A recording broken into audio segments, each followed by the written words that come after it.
Hello everyone. Last video में हमने topic 8.2.1 innate immunity को पढ़ा था और इस वीडियो में हम टॉपिक 8.2.2 एक्वायर्ड इम्यूनिटी को पढ़ने वाले हैं। तो शुरू करते हैं। Acquired immunity on the other hand is pathogen specific. Acquired immunity जो है वो पैथोजन स्पेसिफिक होता है, जो कि इन्नेट इम्यूनिटी से बिल्कुल अलग है। इन्नेट इम्यूनिटी पैथोजन स्पेसिफिक नहीं होता है, वो सारे पैथोजन के लिए सेम रिस्पॉन्स करता है। लेकिन जो एक्वायर्ड इम्यूनिटी है वो पैथोजन स्पेसिफिक होता है, मतलब कि वो अलग अलग पैथोजन के लिए अलग तरह का रिस्पॉन्स देता है। It is characterized by memory. और ये जो एक्वायर्ड इम्यूनिटी है वो मेमोरी से कैरेक्टराइज्ड होता है, यानी कि मेमोरी पहचानता है किस तरह का पैथोजन है, उस हिसाब से रिस्पॉन्स देता है। This means that our body when it encounters a pathogen for the first time produces a response called primary response which is of low intensity. और इसीलिए क्या होता है कि जब हमारी बॉडी पहली बार किसी पैथोजन से एनकाउंटर करता है तो वो उसके अगेंस्ट में रिस्पॉन्स देता है, जिसको हम प्राइमरी रिस्पॉन्स बोलते हैं। और उस subsequent encounter with the same pathogen elicits a high intensified secondary or amnestic response. और प्राइमरी रिस्पॉन्स जो है होता है वो लो इंटेंसिटी का, यानी कि उसमें हमारा बॉडी उतना रिस्पॉन्स नहीं देता है। लेकिन जब दूसरी बार सेम पैथोजन हमारे बॉडी को एनकाउंटर करता है तो उस समय हमारा बॉडी जो है वो बहुत ही हाई इंटेंसिफाइड यानी कि सेकेंडरी रिस्पॉन्स देता है और बहुत ही स्ट्रॉन्ग रिस्पॉन्स होता है वो। This is ascribed to fact that our body appear to have memory of first encounter। और इस बात से ये पता चलता है, ये क्लियर होता है कि हमारा बॉडी जो है वो फर्स्ट एनकाउंटर का हमारे बॉडी के अंदर मेमोरी था और उसी मेमोरी के रिस्पॉन्स में हमारा बॉडी जो है सेकेंड टाइम में बहुत ही स्ट्रॉन्ग इंटेंसिफाइड रिस्पॉन्स देता है। The primary and secondary immune response are carried out with the help of two special type of lymphocytes present in our blood। हमारे बॉडी के अंदर जो प्राइमरी और सेकेंडरी रिस्पॉन्स होते हैं वो हमारे बॉडी के अंदर दो तरह के लिम्फोसाइट प्रेजेंट होते हैं ब्लड में, उनके थ्रू दिया जाता है। That is B lymphocytes and T lymphocytes. B lymphocytes produce an army of protein in response to pathogen into our body into our blood to fight with them. क्या बोला कि हमारे बॉडी के अंदर जो प्राइमरी और सेकेंडरी रिस्पॉन्स होता है, यानी कि ये दोनों रिस्पॉन्स जो है ये दो तरह के लिम्फोसाइट से दिया जाता है। और ये जो लिम्फोसाइट है हमारे बॉडी के अंदर हमारे ब्लड के अंदर प्रेजेंट होते हैं।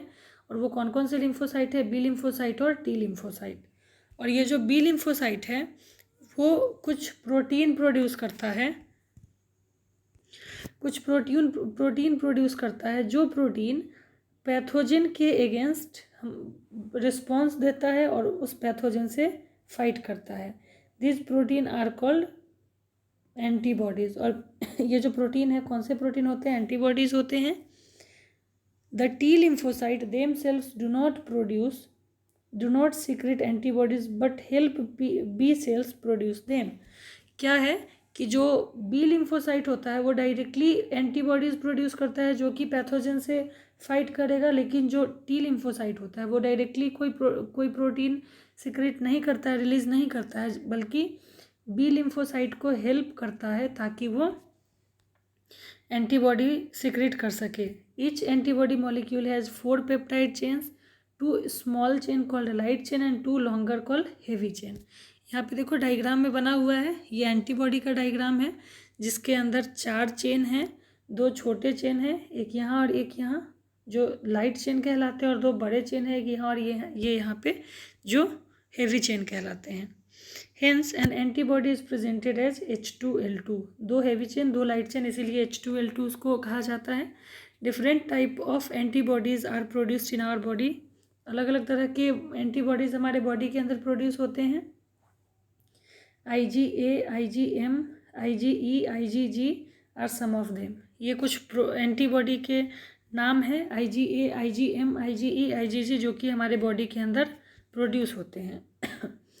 A cartoon of an antibody is given in figure 8.4। ये वाला जो है एक फिगर बनाया हुआ है एंटीबॉडी का, ये फिगर है। Because of these antibodies are found in blood, the response is called humoral immune response। और क्योंकि ये जो एंटीबॉडीज़ होते हैं हमारे ब्लड के अंदर प्रेजेंट होते हैं, पाए जाते हैं, इसीलिए इस तरह के रिस्पॉन्स को ह्यूमोरल इम्यून रिस्पॉन्स कहा जाता है। This is one of the 2 types of acquired immune response, antibody mediated. और the second type is called cell mediated immune response और सेल मेडिएटेड इम्यूनिटी। और 2 तरह के इम्यून रिस्पॉन्स होते हैं हमारे बॉडी के अंदर, एक होता है एंटीबॉडी मेडिएटेड और दूसरा होता है सेल मेडिएटेड। तो ये जो एंटीबॉडी मेडिएटेड है वो ये जो बी लिम्फोसाइट और टी लिम्फोसाइट है उसके थ्रू होता है, जिसमें बी लिम्फोसाइट जो एंटीबॉडी प्रोड्यूस करता है और टी लिम्फोसाइट उसको हेल्प करता है। और जो second type of cell response होता है वो होता है सेल मेडिएटेड रिस्पॉन्स और cell mediated immunity. The T lymphocytes mediate CMI, यानी कि जो टी लिम्फोसाइट होते हैं वो मेनली सेल मेडिएटेड इम्यूनिटी के लिए होते हैं, और बी लिम्फोसाइट जो होते हैं वो ह्यूमरल इम्यूनिटी के लिए होते हैं, और T lymphocyte cell mediated immunity के लिए होते हैं। Very often when some human organ like heart, eye, liver, kidney fail to function satisfactorily, transplantation is only remedy to enable the patient live a normal life। और कभी कभी क्या होता है, जैसे किसी ह्यूमन का कोई ऑर्गन जैसे कि heart, eye, liver, kidney fail हो जाता है, सही से काम नहीं करता है, उस टाइम एक सिर्फ ट्रांसप्लांटेशन ही ऑप्शन बचता है पेशेंट को नॉर्मल लाइफ जीने के लिए। Then search begins to find a suitable doctor. और तब उस ट्रांसप्लांटेशन के लिए क्या होता है, हम डॉक्टर को का पता लगाते हैं। Why is it that the organ can not be taken from just any body. किसी भी बॉडी से ऑर्गन क्यों नहीं लिया जा सकता, ये क्वेश्चन है। ऐसा इसलिए क्योंकि सबसे पहले ब्लड टेस्ट कराया जाता है, पर्सन का ब्लड टेस्ट अगर मैच करता है, वरना अगर ब्लड मैच नहीं करेगा तो वही एंटीबॉडी बनेगी और जिस डोनर का जो ब्लड है वो रिजेक्ट कर दिया जाएगा। इसीलिए ब्लड टेस्ट कराया जाता है और किसी भी पर्सन से नहीं लिया जाता है organ. What is it that the doctors check. Doctor क्या चेक करते हैं, ब्लड चेक करते हैं, ब्लड ग्रुप चेक करते हैं। Graft from just any source, an animal, another primate or any human being cannot be made since the graft would be rejected sooner or later.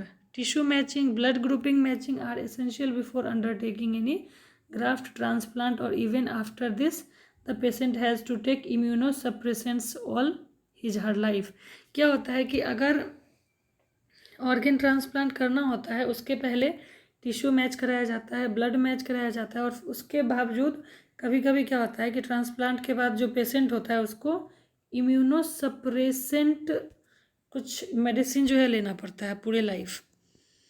The body is able to differentiate self and non self, and the cell mediated immune response is responsible for the graft rejection. हमारा body जो है वो self और non self यानी अपने body के अंदर का और बाहर का जो ऑर्गन है उसको डिफरेंशिएट कर पाता है। कैसे, तो ब्लड ग्रुप इस सब से। और ग्राफ्ट का अगर कोई भी ऑर्गन ट्रांसप्लांट होता है उसका अगर रिजेक्शन होता है उसके लिए कौन सा रिस्पॉन्सिबल होता है, तो सेल मेडिएटेड इम्यून रिस्पॉन्स जो है उसके लिए रिस्पॉन्सिबल होता है।